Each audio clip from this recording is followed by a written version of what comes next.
boshlanadi. Deflyatsiya qilganda, demak o'sha joyda pullar yulingan payti tagida uni nimasi fioskasi bo'ladi.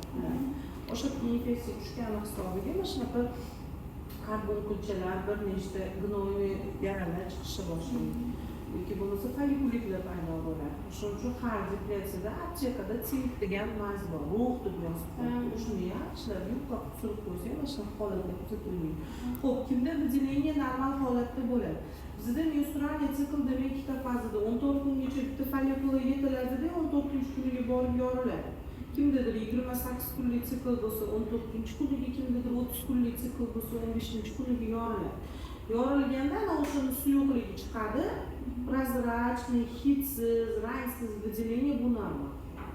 Doimiy выделениеda yuryaptimi, demak yerda выделениyaning hidi bo'lishi mumkin, rangi bo'lishi mumkin, oq, yashil yoki bo'lmasa